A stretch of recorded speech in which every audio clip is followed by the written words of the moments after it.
Hi, this is Matthew Robert Payne.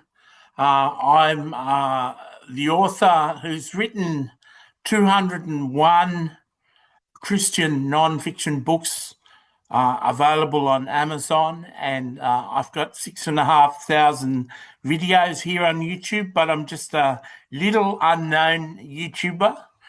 If you surfed in due to the title and you haven't watched a video of mine, I guess I qualify as a teacher in the fivefold ministry. I'm also a special friend of God, and I'm a prophet. Perhaps you may want to subscribe. So, what is the narrow gate? Jesus said, narrow is the gate and difficult is the way that leads to life, and few find it. First of all, I'd like to ask you, what's a few? Would a few be 1/3 of the world's population, 2 billion Christians out of 8 billion Christians? Is that a few, 1/3? Or is a few more like 3 out of 100? If 3 out of 100 is more your answer, if you can type that in the comment, 1/3 of the world's population, you can type that if you believe that. If you believe 3 out of 100, type that in the comment. I'd love to see your comments. So I'm going to describe a case here that may have you believing that a few is 3 out of 100. So what is the narrow gate that Jesus talked about? We know it's difficult. We know that a few people find it, not many people travel on that road. We know that Jesus said, broad is the way that leads to destruction. The problem is most people don't believe that born-again Christians are on the broad way. Most people you talk to would say born-again Christians are on the narrow gate, and they're part of the few that find it, and born-again Christians simply aren't on the broad way that leads to destruction. Some Christians would believe and tell you and be convincing and even angry with you if you suggest that certain Christians aren't going to heaven. Jesus didn't think that way. They didn't get that idea from Jesus, because Jesus has 10 parables out of the 54 parables. Jesus has 10 parables that has a certain number of believers going to hell. So I'll just quote a few of them. The wise and the foolish virgins. The foolish virgins go to hell. Don't go in the rapture, at least. The sheep and the goats. The sheep go on to a life of paradise. The goats go to the fire. The wise and foolish builders. The wise builders get sustained during the storms and the tribulation, and the foolish builders lose their house and lose everything. The good fish and the bad fish caught in the net. The good fish are taken and put away to be used. The bad fish are thrown back into the water. So that's 4. And the wheat and the tares. The wheat is gathered and put into the barn. The tares are cut and are thrown into the fire. So that's 5 of the parables. You can find out more. Pause your video right now and get a pen and paper and write down the name of these 2 books. So the books are The Parables of Jesus Made Simple explained by Jesus himself, and that's like a 600-page book.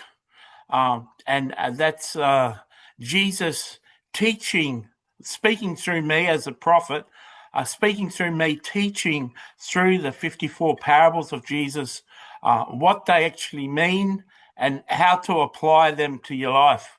And then the second book is the commandments of Jesus made simple, explained by Jesus himself. And that's the 50 commandments that Jesus said that we should obey. And they're explained by Jesus himself. He explains them himself. So what is the narrow gate? I know I haven't answered.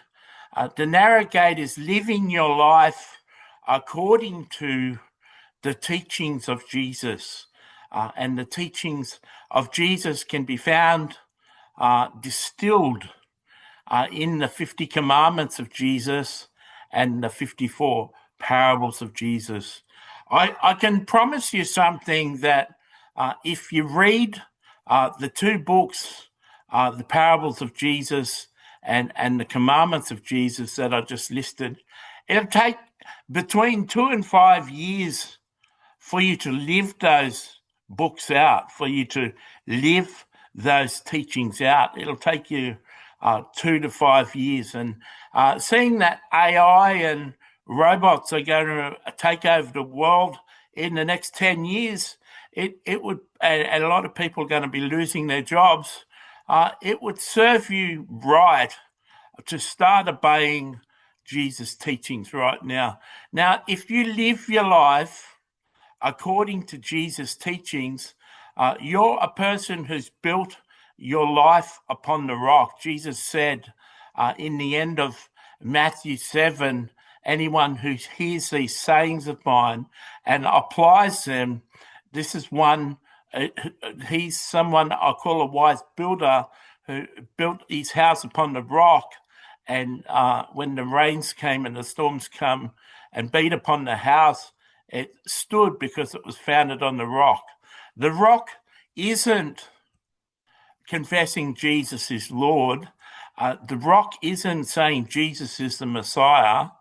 The rock is his teachings, is obeying his teachings. So if you don't obey his teachings, his commandments and his parables, then you've built your life upon the sand with no foundation.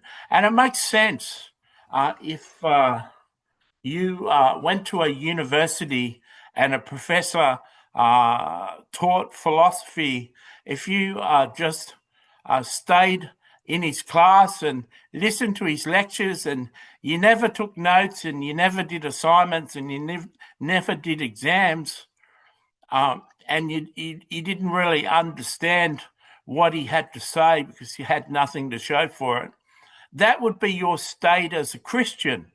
That's the state of many Christians. They listen, but they don't apply what has been taught.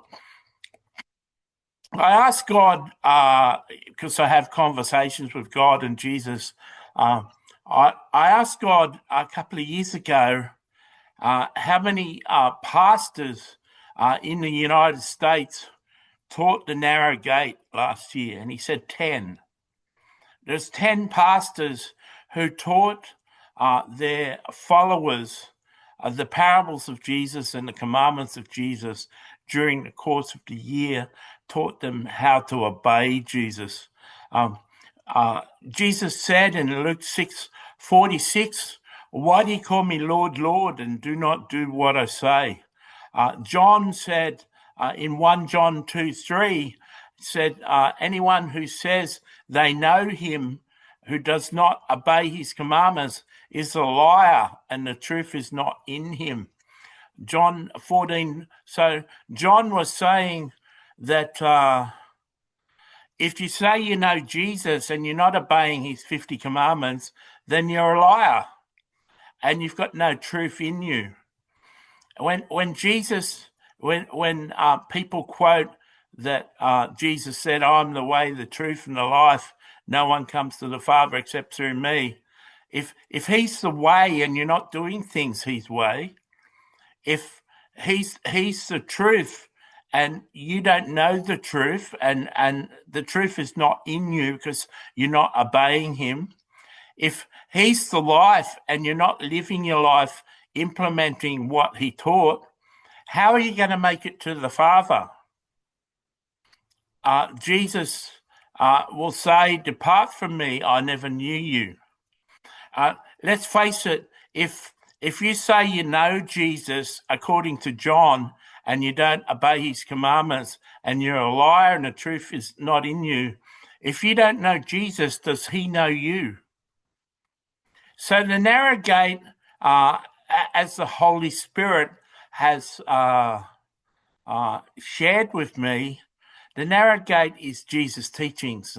You need to build your foundation and build your life upon the teachings of Jesus. And Jesus said that in Matthew 7, anyone who hears these sayings of mine and does them, I'll liken to a wise man. So are you living your life according to the narrow gate? Well, here's the thing. I would say that 98% of Christians, I'd say more like 99, almost 100% of Christians, don't know what the 54 parables actually mean, let alone obey them. And I'd say 99% of Christians don't know the 50 commandments of Jesus, let alone obey them. So I'd say only 1% of the Christian church who actively understand what Jesus taught and actively obey it. So if even if it was 3%, that would still be few find it. And why did Jesus say find it? Does it mean something that's hidden?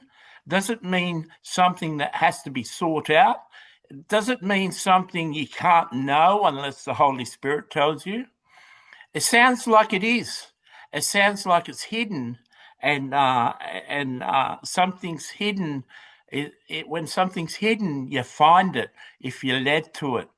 So you can write in the comments if you like. I disagree with your summation.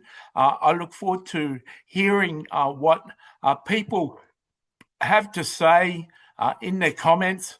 If you listen to this video to this point and you want to save it on your YouTube to watch it again and remind yourself of it again, or you want to tell me you listened to this whole video up until this point, you can press the thumbs up and that'll save it on a file on your YouTube. I hope you enjoyed this.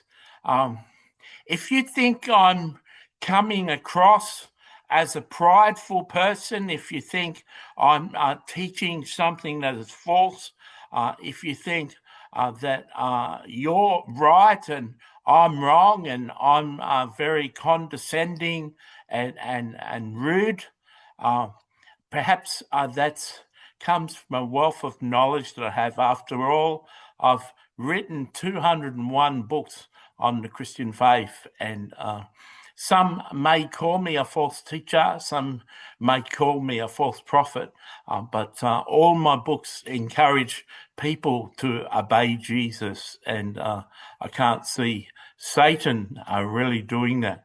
God bless you.